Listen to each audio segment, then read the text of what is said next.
కిషన్ రెడ్డి కాదు, ఇవాళ మీ కిషన్ రెడ్డి కల్వకుంట్ల కిషన్ రావుగా మారిండు. ఎన్నికల ఓట్ల లోపల కాళేశ్వరం కుంభకోణం మీద హరీష్ని కేసీఆర్ ను సిబిఐ అరెస్టు చేయాలి. ఫార్ములా ఈ రేసులో కేటీఆర్ ను అరెస్టు చేసిన తర్వాతనే బీజేపీలు తెలంగాణ రాష్ట్రంలో ఓట్లు అడగాలి. పౌరుషం తగ్గింది, నాకు రేషం లేదు, నాకు రోషం లేదు, నాకు వాళ్ళు ఇచ్చే కేసీఆర్ కుటుంబం ఇచ్చే పైసలు తీసుకుపోయి ఢిల్లీలో కట్టాలి, నెల నెలకు ఢిల్లీలో కట్టాలి, కాబట్టి నేను అరెస్ట్ చేయ, నాతో కాదు, నాతో చాత కాదు అని చెప్పండి మేము ఇంకా చేస్తాం. मुझे यकीन है कि इस इलेक्शन के बाद तुम मामू को छोड़कर बीजेपी में जाके गोद में बैठने वाले हो.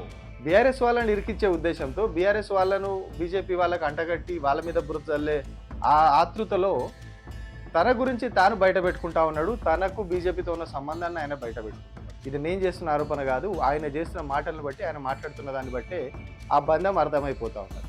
సరే, కాసేపు అదే నిజం అనుకుందాం, వీళ్ళిద్దరు తప్పు చేసిరని అనుకుందాం, లేదు అంటే బీజేపీ బీఆర్ఎస్ ఒకటే అని అనుకుందాం కాసేపు. కానీ వీళ్ళిద్దరికంటే ముందు 2015లో రేవంత్ రెడ్డి మీద ఒక కేసు అయింది. కేసు అవడం కాదు, రెడ్ హ్యాండెడ్గా రేవంత్ రెడ్డి దొరికిడు. 50 లక్షల రూపాయల బ్యాగ్ తోటి రేవంత్ రెడ్డి దొరికి జైలుకు పోయి బయటకు వచ్చిండు. అది ఒక ఏసీబీ కేసు ఉంది.